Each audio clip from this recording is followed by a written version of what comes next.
آخر حضور صلی اللہ علیہ وآلہ وسلم نے 9 سال کی بچی حضرت عائشہ سے نکاح کیوں کیا؟ حضور صلی اللہ علیہ وآلہ وسلم نے حضرت ابوبکر صدیق رضی اللہ تعالی عنہ کے پاس ان کی بیٹی حضرت عائشہ کے لیے نکاح کا پیغام بھیجا۔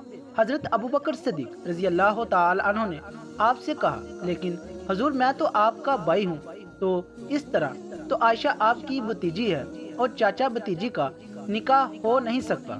تو حضور صلی اللہ علیہ وآلہ وسلم نے حضرت ابوبکر صدیق سے کہا، لیکن عائشہ تو میری بسم اللہ الرحمن الرحیم ام المومنین حضرت عائشہ صدیقہ رضی اللہ تعالی عنہ کی والدہ ماجدہ حضرت ام رومان رضی اللہ تعالی عنہ کا پہلا نکاح عبداللہ ازدی سے ہوا۔ عبداللہ کی موت کے بعد آپ حضرت سیدنا ابوبکر صدیق رضی اللہ تعالی عنہ کی نکاح میں آئی۔ اللہ تعالیٰ نے ان کے بطن سے حضرت سیدنا ابوبکر صدیق رضی اللہ تعالی عنہ کو ایک بیٹا حضرت عبد الرحمن اور ایک بیٹی حضرت عائشہ رضی اللہ تعالی عنہ نصیب فرمائی۔ ام المومنین حضرت عائشہ صدیقہ رضی اللہ تعالی عنہ خلیفۃ المسلمین حضرت سیدنا ابوبکر صدیق رضی اللہ تعالی عنہ کے مقصد اور مبارک خاندان میں پیدا ہوئی۔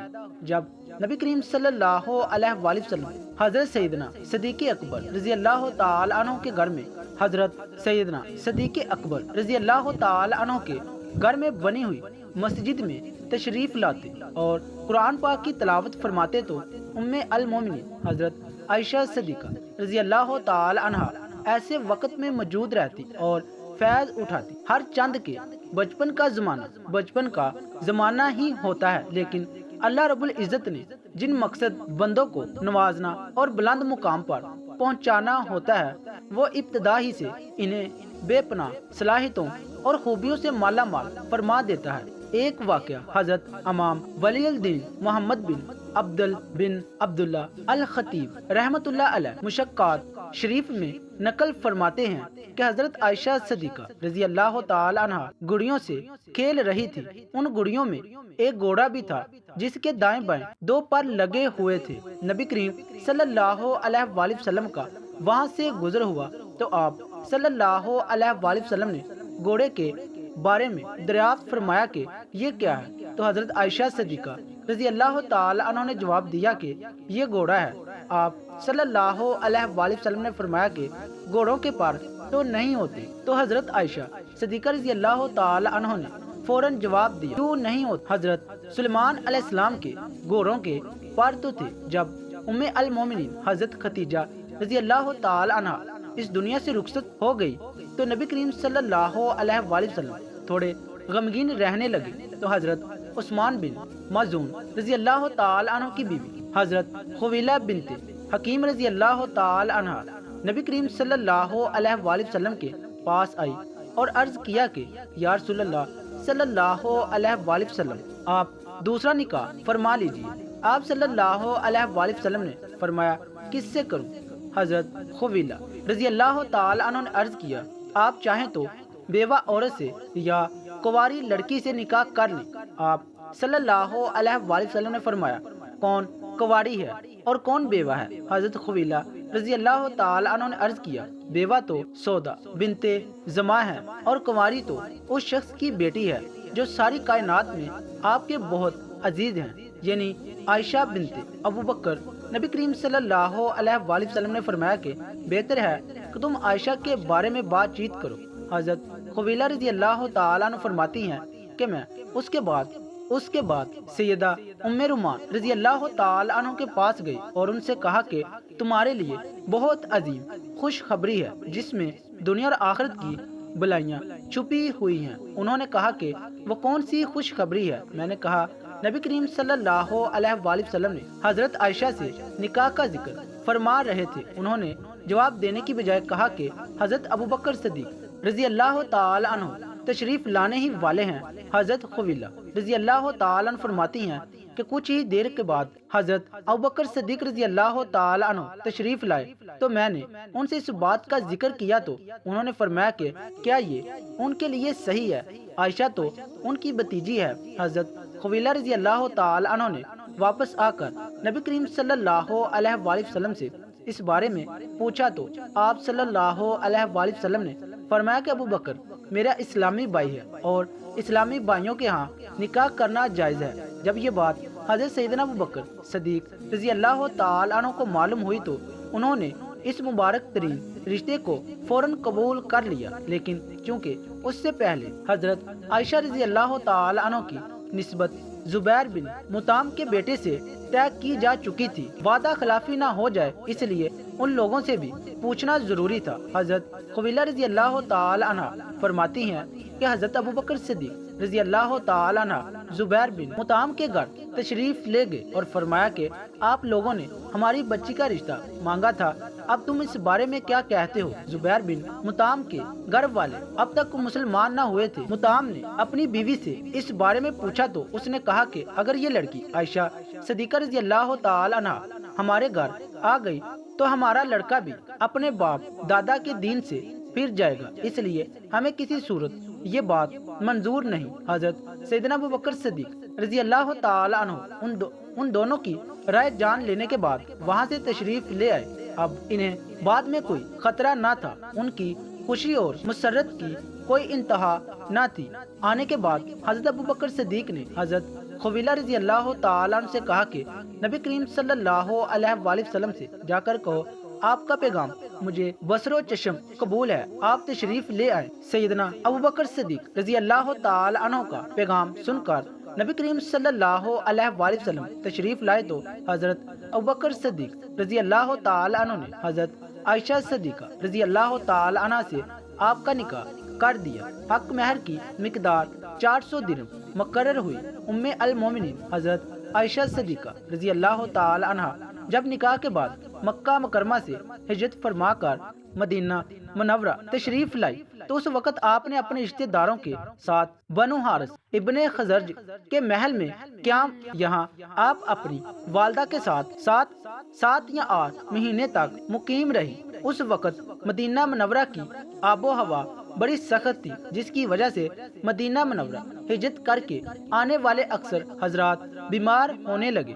خود حضرت ابو بکر صدیق رضی اللہ تعالی عنہ اور ان کی ساجزادی حضرت عائشہ صدیقہ رضی اللہ تعالی عنہ بھی بیمار ہو گئی۔ حضرت عائشہ صدیقہ رضی اللہ تعالی عنہ جب صحت یاب ہوئی تو حضرت ابو بکر صدیق رضی اللہ تعالی عنہ نبی کریم صلی اللہ علیہ وآلہ وسلم کی بارگاہ میں حاضر ہوئے اور درخواست کی کہ یا رسول اللہ آپ اپنی بیوی کو اپنے گھر بلوا لیجیے۔ حضرت محمد صلی اللہ علیہ وآلہ وسلم نے ارشاد فرمایا اس وقت میرے پاس مہر ادا کرنے کے لیے رقم نہیں ہے۔ حضرت ابوبکر صدیق رضی اللہ تعالی عنہ نے عرض کی کہ یا رسول اللہ میری دولت قبول فرما لیجیے۔ چنانچہ نبی کریم صلی اللہ علیہ وآلہ وسلم نے حضرت ابوبکر صدیق رضی اللہ تعالی عنہ سے رقم قرض لے کر حضرت عائشہ صدیقہ کو بھجوا دیا۔ چند عورتیں دلہن کو لینے کے لیے حضرت ابوبکر صدیق رضی اللہ تعالی عنہ کے گھر آئی۔ حضرت ام رومان رضی اللہ تعالی عنہ نے حضرت عائشہ صدیقہ رضی اللہ تعالی عنہ کو آزادی دی۔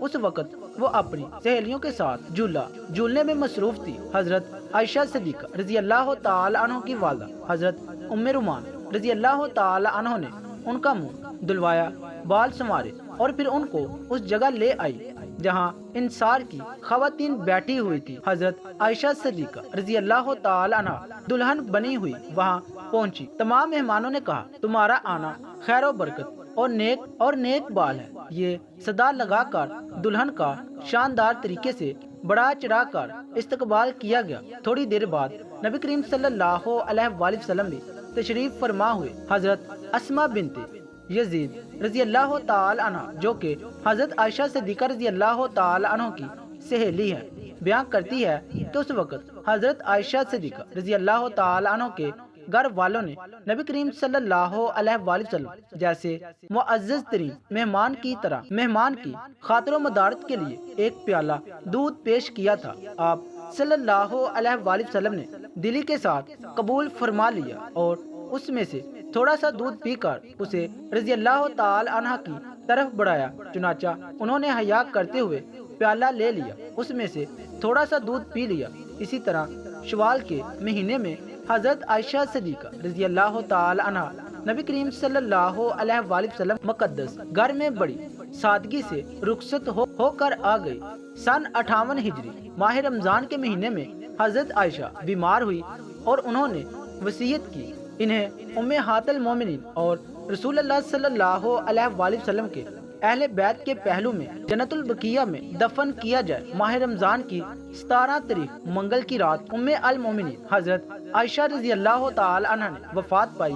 آپ رضی اللہ تعالی عنہ 18 سال کی عمر میں بیوہ ہوئی اور وفات کے بعد ان کی عمر 60 برس تھی۔ حضرت ابو ہریرہ رضی اللہ تعالی عنہ نے نماز جنازہ پڑھائی۔ جب آپ صلی اللہ علیہ وآلہ وسلم مدینہ طیبہ میں ہوتے تو روزانہ عصر کے بعد تمام ازواج مطہرات رضی اللہ تعالی عنہ کے پاس تشریف لے جاتے اور ہر ایک کی ضرورت معلوم کر کے اس کی تکمیل فرماتے۔ جب سفر پر روانہ ہوتے تو ازواج مطہرات رضی اللہ تعالی عنہ کے درمیان قرآن اندازی فرماتے ہیں، جس کا نام نکلتا اسے ساتھ لے جاتے۔ قرآن پاک میں اللہ تعالیٰ نے کسی عورت کا نام نہیں لیا، صرف حضرت مریم علیہ السلام کا نام لیا ہے۔ اس کی بھی خاص وجہ تھی کہ حضرت عیسیٰ علیہ السلام کے والد کوئی نہیں تھے، اس لیے ان کو ماں کی جانب سے مخاطب کیا گیا۔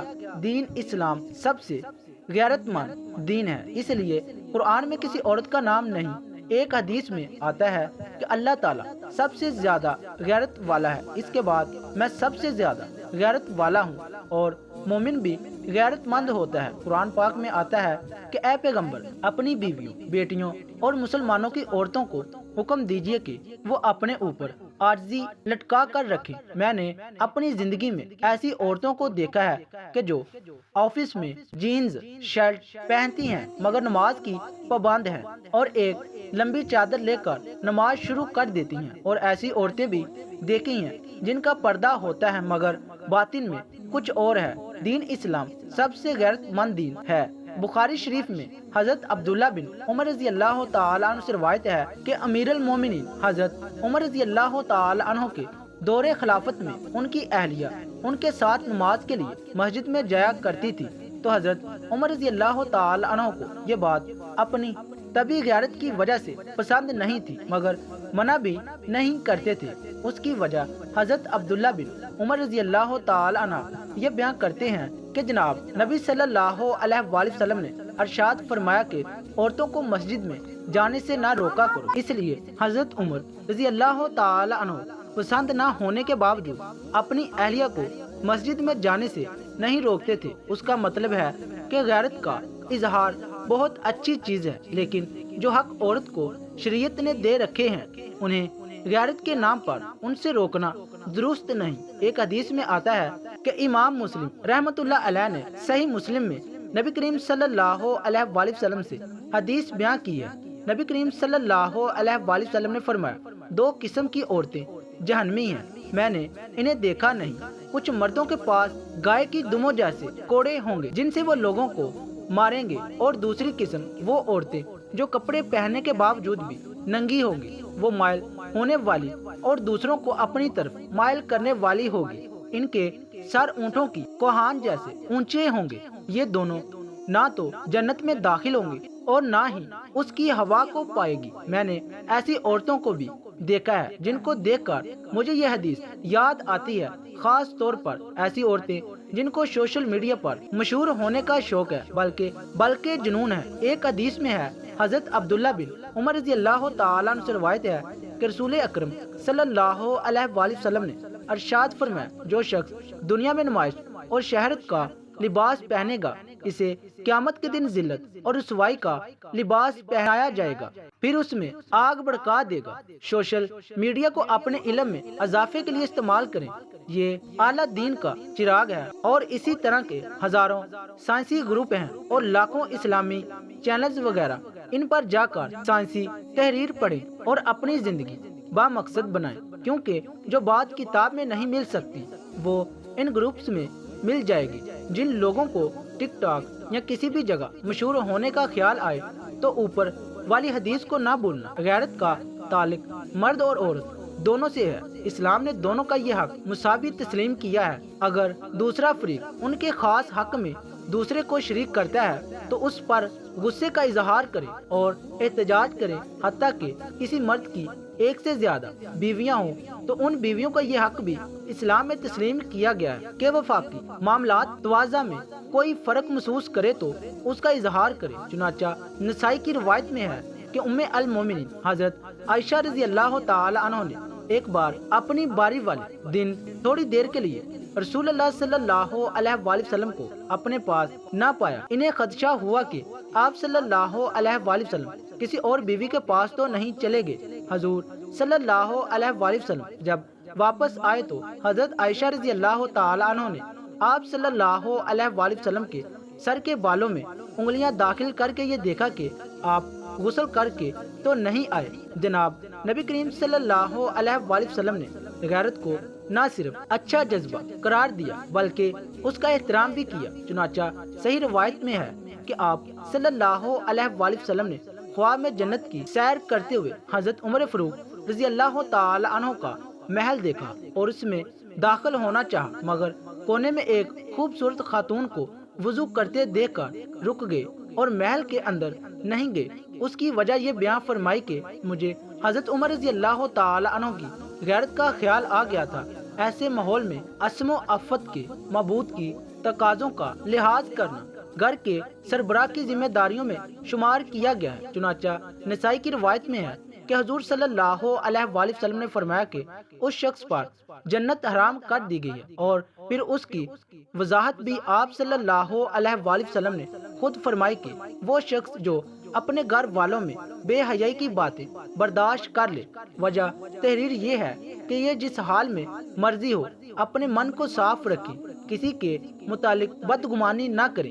آپ کتنے بھی بڑے عہدے پر ہوں پر کبھی دین پر انگلی نہ اٹھائیں۔ ہمارا دین اس بات کو سخت ناپسند کرتا ہے اور وہ اس کا بدلہ لے کر رہتا ہے۔ یہ بہت باریک نقطے کی بات ہے کیونکہ ہمارا دین سب سے غیرت مند ہے۔ اپنے روپے کے گھمنڈ سے اور عہدے کی وجہ سے بعض دفعہ دین پر اعتراف کر دیتے ہیں۔ تاریخ روایت میں آتا ہے کہ حضرت عثمان رضی اللہ تعالی عنہ سے خلافت سے دستبرداری کا مطالبہ کرنے والے باغی جو آپ کو شہید کرنے کے لیے گھر میں داخل ہوئے تو امیر المومنین رضی اللہ تعالی عنہ کی اہلیہ محترمہ حضرت نائلہ رضی اللہ تعالی عنہ عربوں کی روایت کے مطابق سر کے بال بخیر کر حملہ آوروں پر رحم و دہائی دینا شروع کر دی۔ اس پر حضرت عثمان رضی اللہ تعالی عنہ نے دور سے چلا کر آواز دی کہ اپنی چادر اوڑھ لو، کیونکہ تمہارا ننگا سر ہونا میرے لیے ان لوگوں کے حملے سے زیادہ خطرناک ہے۔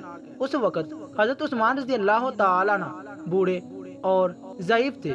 ابو داؤد کی روایت ہے کہ حضور صلی اللہ علیہ وآلہ وسلم ایک بار ام المومنین حضرت عائشہ رضی اللہ تعالی عنہ کے پاس ان کے حجرے میں تشریف لائے تو ایک نوجوان ان کے حجرے میں بیٹھا ہوا تھا، جسے دیکھتے ہی آپ صلی اللہ علیہ وآلہ وسلم کے چہرے کا رنگ متغیر ہو گیا، جیسے حضرت عائشہ رضی اللہ تعالی عنہ نے بانپ لیا اور فوراً وضاحت کی کہ یا رسول اللہ، یہ میرا رضائی بھائی ہے۔ دعا ہے کہ اللہ تعالیٰ ہمیں نبی کریم صلی اللہ علیہ وآلہ وسلم کے طریقوں پر چلنے کی توفیق عطا فرمائے اور ہمارا خاتمہ ایمان پر فرمائے، آمین یا رب العالمین۔ ناظرین، کمنٹ باکس میں اللہ تعالیٰ کے 99 ناموں میں سے ایک نام ضرور ٹائپ کیجیے گا۔